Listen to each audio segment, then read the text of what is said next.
بسم اللہ الرحمن الرحیم بسم اللہ الرحمن الرحیم الحمد للہ والصلاة علی اہلہا۔ عزیز طلبہ، السلام علیکم ورحمۃ اللہ وبرکاتہ۔ شرح الامہ اول کتاب الصلاۃ درس نمبر 70 میں کاغذ پر سجدہ کرنے کا حکم بیان کیا جائے گا۔ اس کے متعلق شہید ثانی کا نظریہ، شہید اول کی فقہی رائے، متعلقہ مسائل اور فروعات اور مذکورہ مسئلے میں احادیث اور روایات کو بھی بیان کیا جائے گا۔ سب سے پہلے عبارت کو دیکھتے ہیں۔ فرماتے ہیں وَيَجُوزُ السُّجُودُ عَلَى الْقِرْطَاسِ فِي الْجُمْلَةِ إِجْمَاعًا لِلنَّصِّ الصَّحِيحِ الدَّالِّ عَلَيْهِ وَبِهِ خَرَجَ عَنْ أَصْلِهِ الْمُقْتَضِي لِعَدَمِ جَوَازِ السُّجُودِ عَلَيْهِ لِأَنَّهُ مُرَكَّبٌ مِّن جُزْئَيْنِ لَا يَصِحُّ السُّجُودُ عَلَيْهِمَا وَهُمَا النُّورَةُ وَمَا مَازَجَهَا مِنَ الْقُطْنِ وَالْكَتَّانِ وَغَيْرِهِمَا فَلَا مَجَالَ لِلتَّوَقُّفِ فِيهِ فِي الْجُمْلَةِ۔ شہید اول کی عبارت کو لے کر شہید ثانی اس کو ایک آسان اور عام فہم طریقے سے حل کرتے ہیں۔ فرماتے ہیں کاغذ کے اوپر سجدہ کرنا جائز ہوتا ہے فی الجملہ، ایک حد تک اس میں کوئی اشکال نہیں ہے، اجماعاً بلکہ اجماع اور اتفاق بھی پایا جاتا ہے۔ کرتاس یا کاغذ کے بارے میں اقسام اور اس کے بارے میں آراء اپنی جگہ، لیکن فی الجملہ اس کی بعض اقسام پر تو یقیناً سجدہ جائز ہوتا ہے اور اس پر اتفاق اور اجماع بھی پایا جاتا ہے۔ لِلنَّصِّ الصَّحِيحِ الدَّالِّ عَلَيْهِ، اور نہایت ہی صحیح اور معتبر قسم کی روایت بھی اس پر دلالت کرتی ہے کہ کاغذ کے اوپر سجدہ جائز ہے۔ وَبِهِ خَرَجَ عَنْ أَصْلِهِ، اور اسی روایت صحیحہ کے ذریعے سجدہ کاغذ کے اوپر سجدہ کرنا خارج ہو گیا ہے اس اصل اور قانون سے جو تقاضا کرتا تھا کہ کاغذ کے اوپر سجدہ جائز نہیں ہونا چاہیے تھا۔ لِأَنَّهُ مُرَكَّبٌ مِّن جُزْئَيْنِ، چونکہ کاغذ تو دو جزءوں سے مل کر بنا ہے اور مرکب ہوا ہے، اور وہ دونوں جز ایسے ہیں کہ لا یصح السجود علیہما، کہ وہ اگر علیحدہ علیحدہ ہوں تو پھر ان کے اوپر سجدہ جائز نہیں ہوتا۔ اگر دو چیزیں جن کے اوپر علیحدہ علیحدہ سجدہ جائز نہیں ہوتا تو اگر وہ مل جائیں تو کون سا وہ جناب علی مارکا کر لیں گی اور ان سے وہ ایک ایسی چیز بن جائے گی جس پر سجدہ جائز ہو جائے۔ وَهُمَا النُّورَةُ وَمَا مَازَجَهَا مِنَ الْقُطْنِ وَالْكَتَّانِ وَغَيْرِهِمَا، ایک تو اس کے اندر نورہ ہوتا ہے جس سے کاغذ کے اوپر سفیدی آتی ہے، اور دوسرا جو اس کے اندر ملایا جاتا ہے یا جو اس کے اندر مخلوط ہوتا ہے من القطن، مثلا روئی ہو سکتی ہے، کتان، پٹسن وغیرہ جو چیزیں اس میں ملائی جاتی ہیں۔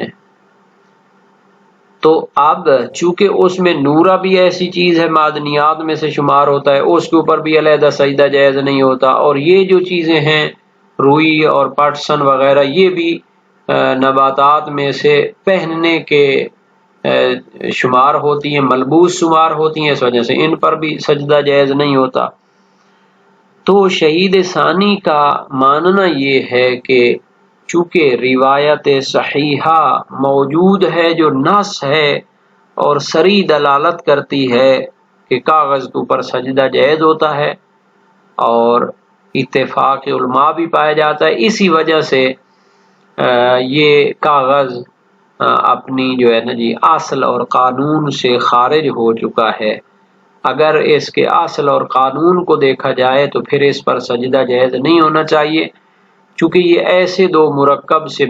دو چیزوں سے مل کر مرکب ہوا ہے کہ جن پر جداگانہ طور پر سجدہ جائز نہیں ہوتا۔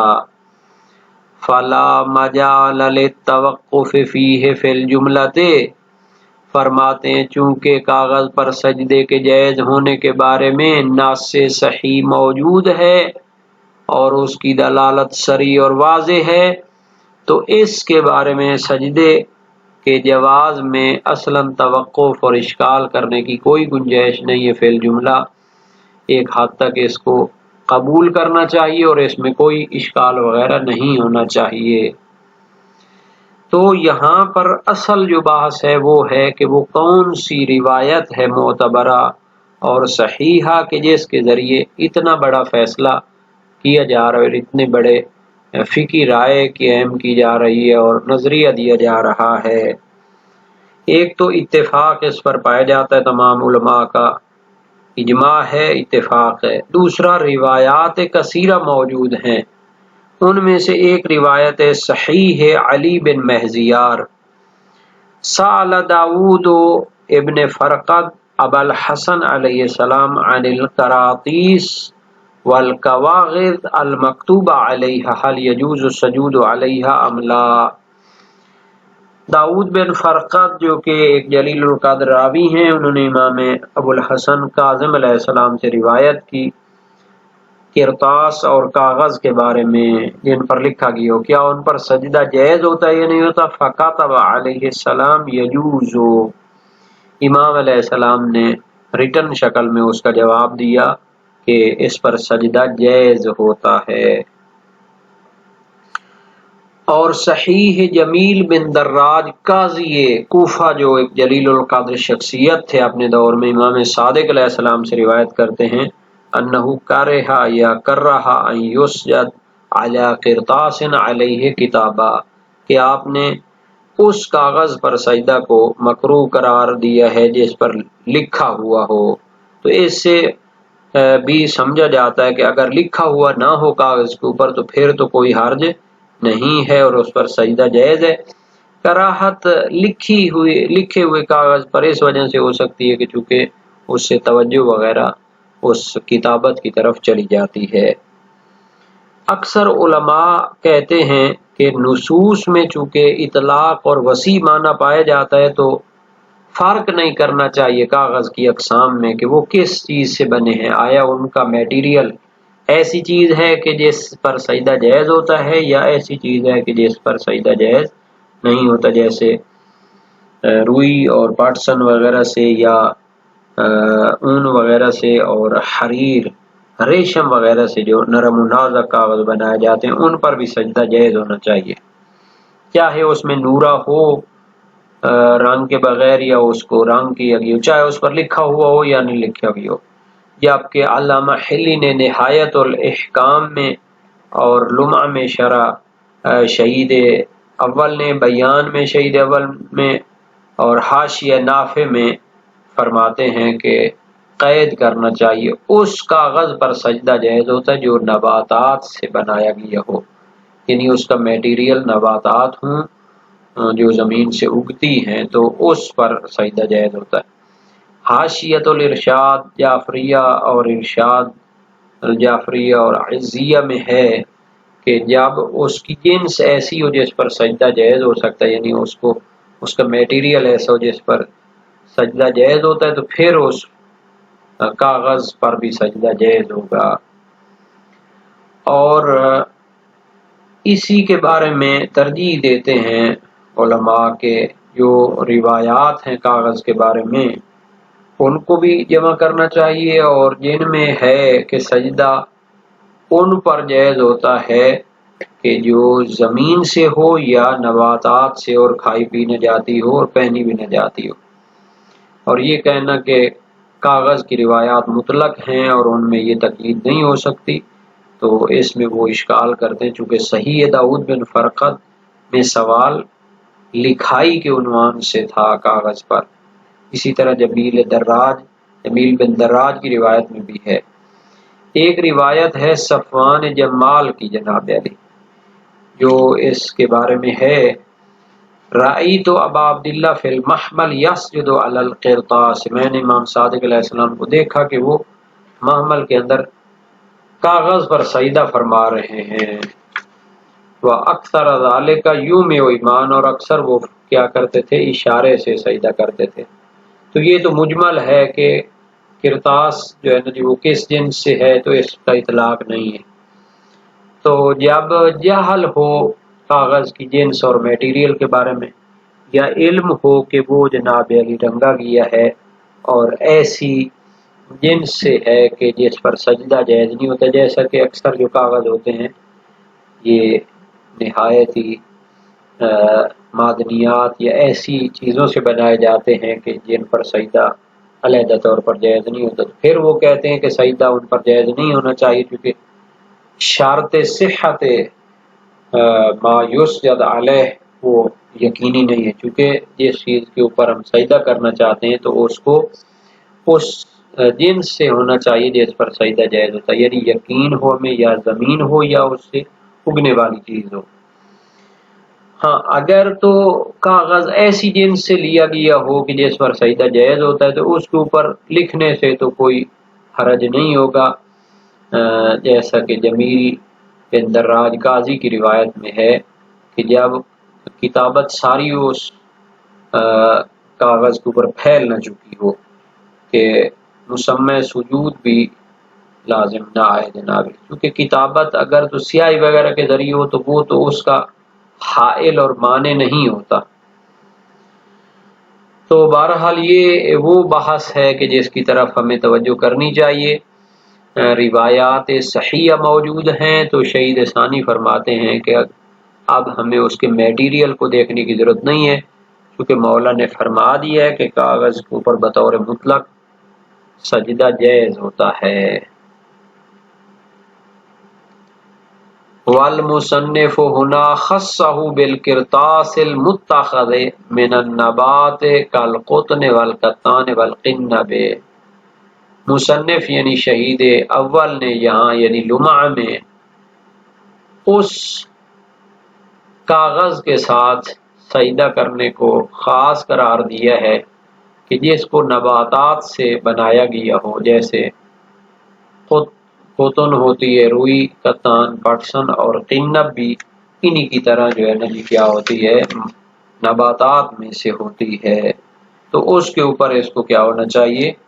جائز ہونا چاہیے۔ فَلَوْ اُتُّخِذَ مِنَ الْحَرِيرِ لَمْ يَصِحَّ السُّجُودُ عَلَيْهِ۔ فرماتے ہیں کہ اگر کاغذ کو ریشم سے بنایا گیا ہو، نرم و نازک کاغذ ہو جو ریشم سے بنایا جاتا ہے، تو اس پر سجدہ جائز نہیں ہوگا۔ شہید ثانی فرماتے ہیں وَهَذَا إِنَّمَا يُبْنَى عَلَى الْقَوْلِ بِاشْتِرَاطِ كَوْنِ هَذِهِ الْأَشْيَاءِ مِمَّا لَا يُلْبَسُ بِالْفِعْلِ حَتَّى يَكُونَ الْمُتَّخَذُ مِنْهَا غَيْرَ مَمْنُوعٍ۔ یہ جو آپ فرما رہے ہیں کہ سجدہ اس کاغذ پہ جائز ہوگا جو نباتات سے لیا گیا ہو، تو یہ تو مبنی ہے اس نظریے کی بنیاد پر کہ ان اشیاء میں شرط ہے کہ یہ بالفعل پہنی نہ جاتی ہوں، حتیٰ کہ ان سے جو کاغذ بنایا جائے تو اس کے اوپر سجدہ ممنوع نہ ہو۔ حالانکہ ہم تو پہلے بتا چکے ہیں کہ پٹسن اور روئی کا چونکہ کپڑا وغیرہ بنا کر پہنا جاتا ہے تو ان کے اوپر سجدہ کرنا بھی جائز نہیں ہونا چاہیے۔ تو شہید اول نے جو شرط لگائی ہے وہ بھی قابل غور ہے۔ آپ یہ کہنا چاہتے ہیں کہ نباتات کا بنا ہوا کاغذ اس پر سجدہ جائز ہوتا ہے، حالانکہ اگر دیکھا جائے تو جن چیزوں کی آپ ذکر کر رہے ہیں وہ تو خود پہنی جاتی ہیں، روئی اور کتان جو پٹسن ہوتا ہے، قنب بھی ایک خاص قسم کی وہ جڑی بوٹی ہوتی ہے جس سے رسیاں وغیرہ بنائی جاتی ہیں، اور کیا بنائی جاتی ہیں، بوریاں بنائی جاتی ہیں۔ تو پھر آپ نے جو شرط لگائی ہے یہ شرط فائدہ نہیں دے رہی۔ او کونہ غیر مغزول اصلا ان جوزنا فیما دون المغزول، یا وہ ایسی چیزوں میں سے ہو کہ جس کو بنا نہیں جاتا یا اس سے جناب علی کپڑے نہیں بنائے جاتے، اصلاً وہ ان چیزوں میں استعمال نہ ہوتی ہو، اگر ہم جائز قرار دیں سجدے کو اس پر کہ جو بنی ہوئی چیز نہیں ہوتی، تو پھر بھی جناب علی شہید اول کو فائدہ نہیں ہوگا، چونکہ یہ جو روئی اور پٹسن ہوتی ہیں یہ تو باقاعدہ استعمال ہوتی ہیں پہننے کے لیے۔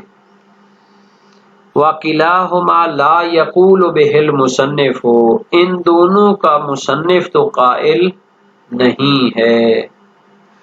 کیوں؟ چونکہ یہ تو کیا ہوتی ہیں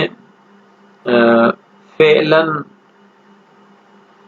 پہننے کے لیے استعمال نہیں ہوتی، لیکن شانن تو ان کو استعمال کیا جاتا ہے پہننے کے لیے، حالانکہ مصنف پہلے کہہ چکے ہیں کہ جو چیزیں شان رکھتی ہوں پہننے کے لیے تو ان پر بھی سجدہ جائز نہیں ہونا چاہیے۔ اور بعض لوگ کہتے ہیں کہ چلو فعلاً تو وہ ملبوس نہیں ہے، لیکن اگر بالقوہ کھانے یا پہننے کے لیے ہوں، جیسے روئی اور پٹسن ہوتی ہے کہ جو ابھی تک بنی نہ گئی ہوں، تو ان پر سجدہ جائز ہو سکتا ہے، لیکن پھر بھی بہرحال پہلے جب بات ہو چکی ہے کہ چونکہ ان کی جنس ایسی ہے کہ ان کے اوپر سجدہ جائز نہیں ہونا چاہیے، خود مصنف اس کے قائل نہیں رہے پہلے۔